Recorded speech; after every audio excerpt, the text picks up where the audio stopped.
Midnight Movie Household 7 here, and I did a video a while back called 5 Randoms where I talk about uh, 5 movies from my collection and you know give my little insight on these movies.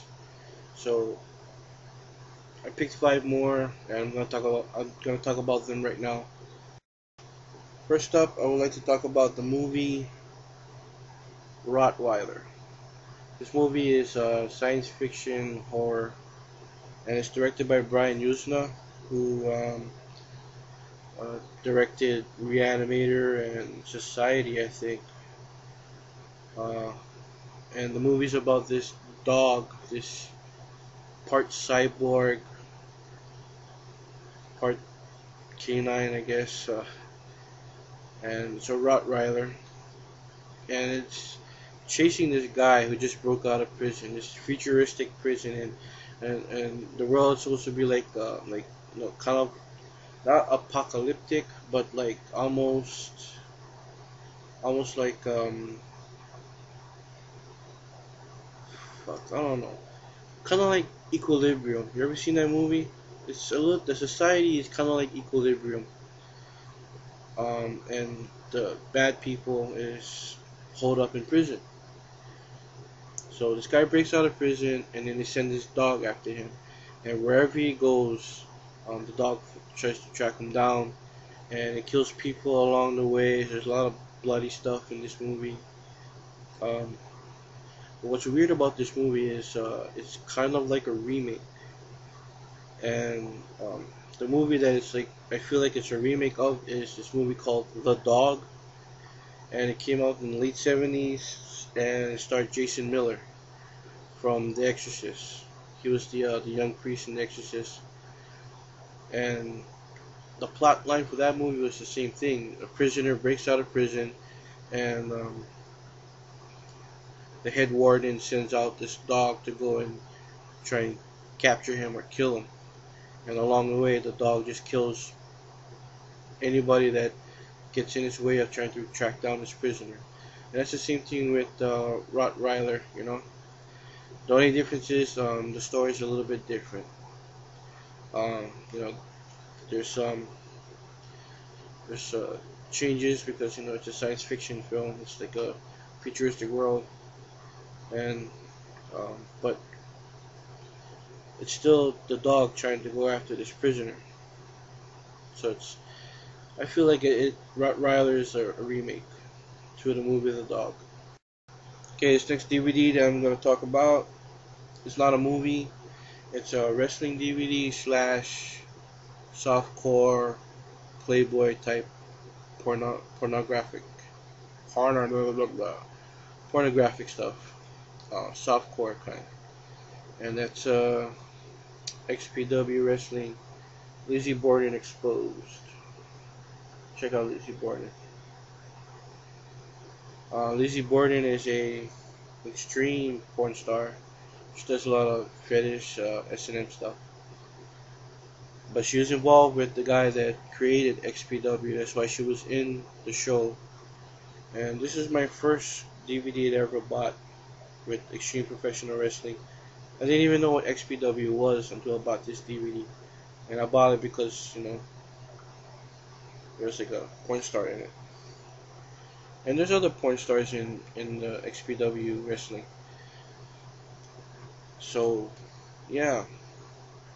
I basically bought that one for the hot chick. And then when I was watching it, and I was watching the wrestling matches that they had, I was like, wow, I should check out some other stuff. And eventually I did. I got Baptized in Blood. I got some of the wrestling DVDs featuring Terry Funk. I think they even had Sabu in their wrestling events, and Sandman, stuff like that. So basically, XPW was like a copycat of ECW, and they did bring over a lot of the ECW stars. Lizzie Borden. Okay, the next movie I'm going to talk about here is Airheads. before Brendan Fraser was popular with The Mummy, and I guess you can consider this an Adam Sandler movie, even though he's not the lead in the movie, right? But still, it's a great fucking movie. Chris Farley as the cop. It's funny, and plus you got Adam Sandler doing his crazy, funny shtick routine in one scene where like the cops are like, uh, he's like going out the back door, and then the cops are there, and he's trying to like walk past them. He does this whole crazy dance thing, and I was like, what the fuck?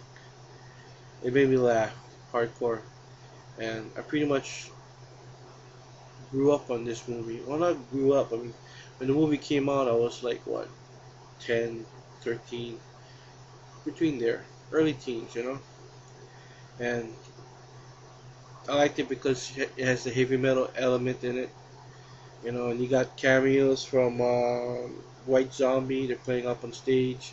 You got Lemmy in the crowd at the end of the movie. No, not towards the end. More like right before the ending of the movie, where uh, Brendan Fraser's character admits that he was a geek in high school. And now he's trying to be all fucking cool, and everybody was like, "I played D&D too," and Lemmy's character was like, "I was the editor of my high school newspaper." I love that scene. And then Chris Farley's scene in the club where he rips the freaking piercing off the guy's nipple. And man, I love that shit. Okay, the next movie I'm gonna talk about is Punch. And this is a drama actually. But the whole reason why I bought this movie is because there's a lot of nudity in it. The story is about these people that all collide together. Uh, you got this high school girl who's really messed up in the head, sexually frustrated. She's really, really clingy to her father. She doesn't like the idea of the father uh, dating another woman, stuff like that. And she does a lot of like almost incest stuff with her father. I mean, there's no sex between the father and the daughter, but there's some implied uh, incest fantasies that the daughter is trying to you know, bring about with the father and shit. I don't know why. Uh, but then the father's girlfriend has a sister who's a topless boxer in this bar, and the girl finds out about this topless boxing and she wants to be a part of it. I don't know. I guess it's like kind of like teen angst. She wants to do something, and she's kind of turned on by the whole idea of topless boxing and shit like that. You know. Plus, she's kind of violent. She has violent outbursts, and she fights a lot in school. I think I forget. I haven't seen the movie in a while, but first time I saw it was on TV. I didn't see the whole thing, and then when I came across it at Blockbuster, it was on sale. One of those clearance sales that they have. I was like, oh, I remember this on TV, so I bought it. Uh, the girl in the movie, the high school girl, she's played by Sonja Bennett, and I was like, where did I hear that name before? And then it occurred to me about this movie like 2 years ago. And 2 years ago, another movie came out that I didn't buy until like just last year, but I knew of it. I saw it on, I rented it from Paradise Video, the store that I go to, and I fucking love that movie. And the movie is called Fido. The movie where zombies are domesticated for become servants to the living. Well, in that movie, there's a zombie girl of the guy next door. He has a zombie, like a zombie girlfriend, and Tammy. Tammy is the zombie's name. Well, that's Sonja Bennett. She's the Tammy the zombie in Fido. And I was like, whoa, that's her. So if you ever wonder what Tammy the zombie looks like naked, check out the movie Punch, because she's full on nude in that movie.